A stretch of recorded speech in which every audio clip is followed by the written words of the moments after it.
Olá pessoal, esse vídeo é para falar sobre a P2, tá? Então eu vou detalhar aqui os exercícios da P2.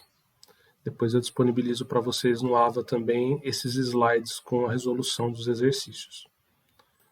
Muito bem, o primeiro deles era sobre retas, né? Então, uma reta com coeficiente angular m igual a -1 e ângulo de inclinação alfa igual a 135 graus passa pelos pontos e dava aqui algumas alternativas, tá? Então o que a gente teria a princípio que fazer era verificar quais desses pontos, né, seriam pontos da reta com coeficiente angular m igual a -1 e ângulo de inclinação de 135 graus, tá? Como aqui ficou o número de afirmativas verdadeiras né, e não teve alternativas para dizer se era uma ou duas, né? Quem me perguntou eu disse que era uma. Acho que em algumas provas tinham duas, mas eu considerava se assinalasse qualquer uma das duas ou as duas alternativas corretamente, tá? De qualquer maneira, para se determinar quais desses pontos eram pontos da reta citada aqui, a gente precisava basicamente calcular o coeficiente angular, o m, né? O m que também é a tangente de alfa. Então a gente viu que era possível obter o coeficiente angular m através da tangente do ângulo alfa entre a reta e o eixo x, ou através da razão da diferença entre as coordenadas y e x. Então m igual a ya menos yb dividido por xa menos xb. Fazendo o teste aqui para esses pontos, né, para esse modelo específico de prova, o único que seria correto seria esse ponto da alternativa B, o a igual a -1 e 1, né, coordenada x menos 1, coordenada y1, e o ponto B com coordenadas x igual a 3 e y igual a -3. Tá? Então eu substituí as coordenadas, né, desses dois pontos na equação do m, fiz o cálculo e cheguei em m igual a -1. Tá? As outras opções não levariam a esse valor de m, de coeficiente angular. Ok?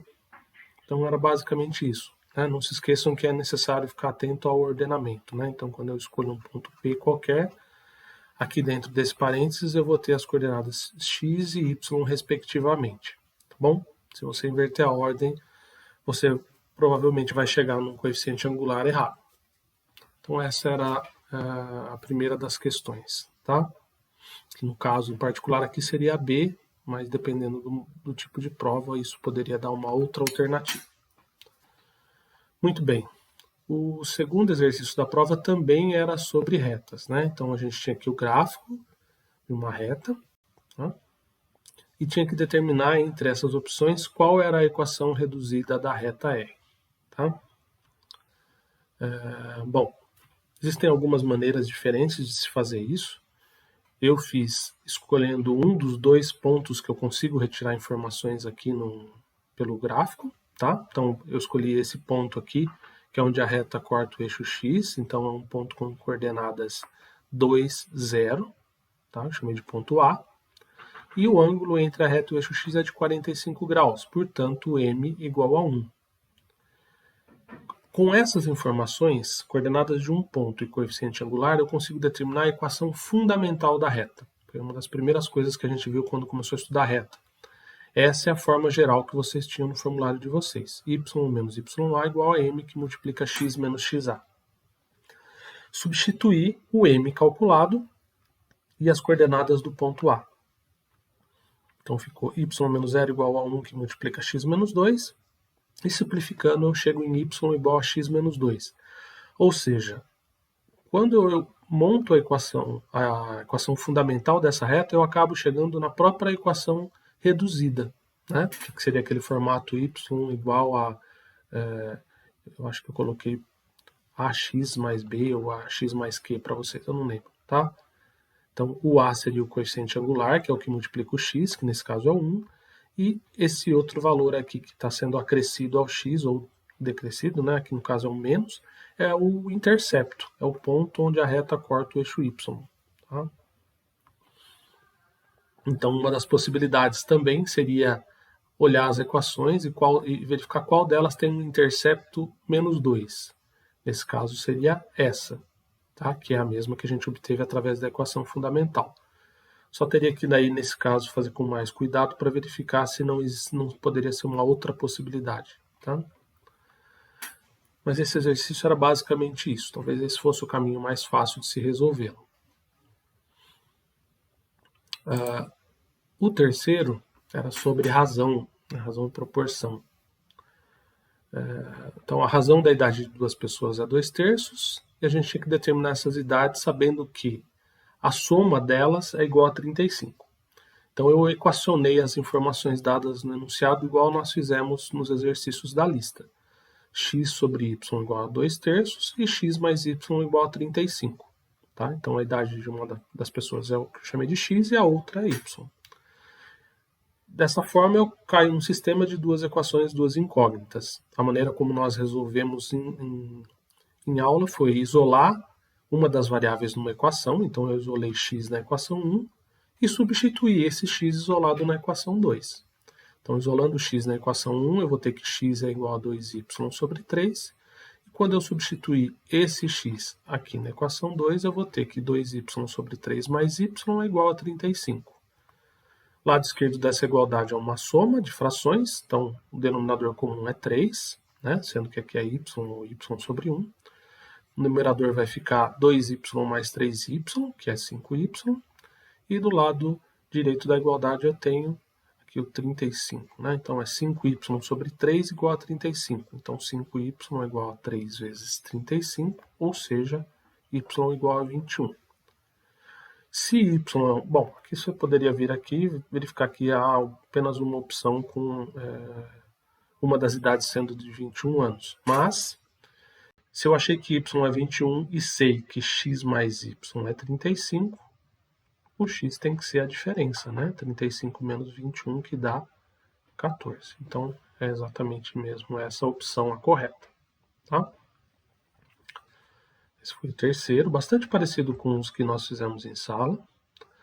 O quarto, também semelhante ao que nós fizemos, é um problema de regra de 3. Então, 7 faxineiros com a mesma capacidade de trabalho levam 15 horas para concluir uma limpeza. Então, 7 faxineiros levam 15 horas. Com apenas 5 faxineiros, quanto tempo o trabalho será concluído? Então, eu reduzi o número de faxineiros. Qual será a quantidade de horas necessárias para realizar a limpeza? Bom, se eu reduzir o número de faxineiros, a quantidade de horas tem que aumentar, ou seja, inversamente proporcional a relação aqui entre número de horas e número de faxineiros. Tá? Então, quando eu tenho regra de 3 com grandezas inversamente proporcionais, a gente faz a multiplicação em linha. Né? Então, 7 vezes 15 é igual a 5 vezes x. Isolando o x, a gente chega em x igual a 21 horas. Okay? Então, o número de horas é elevado pelos 5 faxineiros para realizar o mesmo trabalho, vai ser de 21 horas. O exercício 6 era sobre domínio, né? Então tinha aqui uma expressão fracionária, e a gente tinha que verificar qual dessas opções era a correta com relação ao domínio, ou seja, quais os valores que x não poderia assumir nessa expressão fracionária. Lembra, a gente tem que ficar atento sempre, né, ao domínio quando nós temos expressões fracionárias, ou seja, tem um denominador em que a variável aparece, ou raízes. Nesse caso aqui em particular, na fracionária, eu só tenho que ficar atento a em certificar que o denominador não seja igual a 0. Né? Da maneira como essa expressão já foi dada, isso facilita muito o nosso trabalho. Eu posso visualizar esses parênteses separadamente e me certificar de quais e identificar quais são os valores que vão zerá-lo. Então, x mais 3. Qual tem que ser o valor de x para que x mais 3 seja 0? Bom, x mais 3 igual a 0, então x igual a menos 3. Então, se eu vier aqui e fizer x igual a menos 3, eu vou ter menos 3 mais 3, que dá 0. E aí eu vou ter 0 no denominador. Então, um problema. Já identifiquei um dos valores que x não pode assumir. E o outro? É só pegar o outro parênteses, x menos 1. Tem que ver qual vai ser o valor de x para que x menos 1 seja 0. é quando x for igual a 1. Então, x nessa expressão fracionária não pode ser nem menos 1, nem menos 3, desculpe, e nem 1. A opção correspondente a essa informação é essa aqui, 1 e menos 3. Ok? Bom, na sequência, a gente tinha um problema de uma função quadrática, uma representação gráfica dela, e a gente tinha que identificar qual dessas funções aqui era correspondente a esse gráfico. Tá? Não sei se vocês lembram, né, quando nós analisamos funções quadráticas e representação gráfica, eu mostrei para vocês o que cada um dos termos, né, o de x quadrado, de x e de y, faz na representação gráfica da nossa função. Faz no sentido de o que ele modifica a nossa função. Tá? As duas primeiras alternativas envolvem termos com x quadrado negativos. Isso significa, em termos gráficos, que eu vou ter uma parábola, mas com concavidade para baixo. Tá? Então, eu, a princípio, poderia já descartar esses dois primeiros itens. Mas, se eu não lembrasse desse caso, eu poderia simplesmente usar Bhaskara para resolver, fazer o f de x igual a zero e identificar quais são as soluções dessas equações e relacioná-las com esses pontos, né? Porque lembra, os pontos onde a representação gráfica da função vai cortar o eixo x representam a solução dessa função, tá?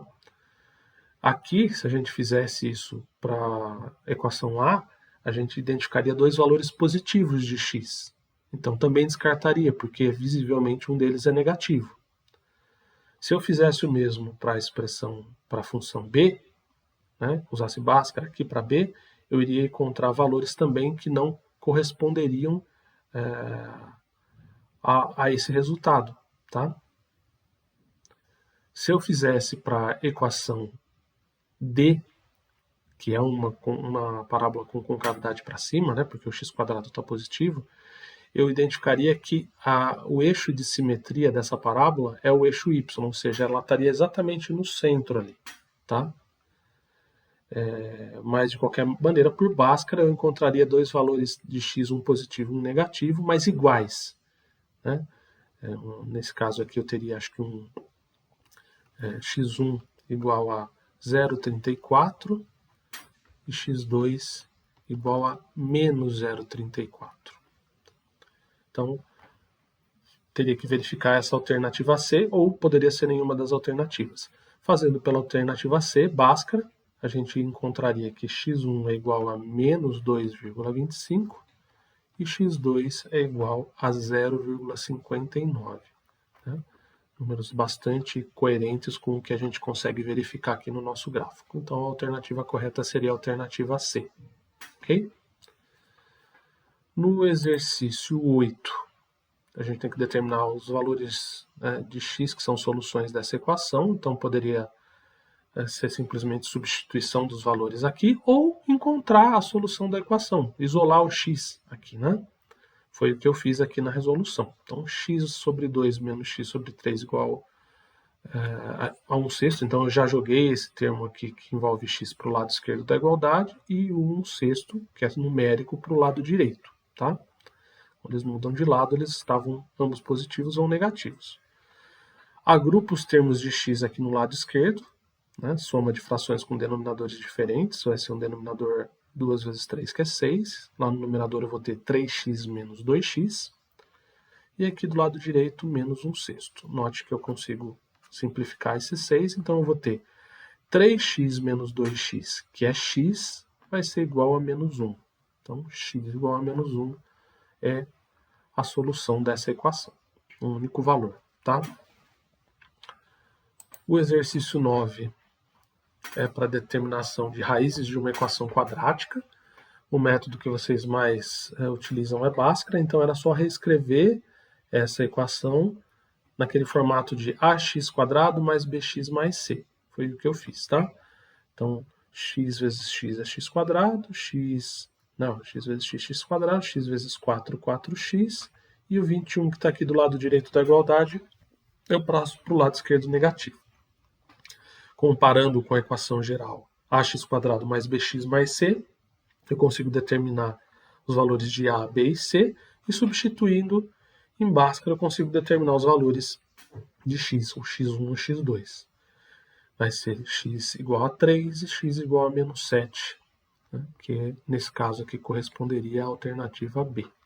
Tá?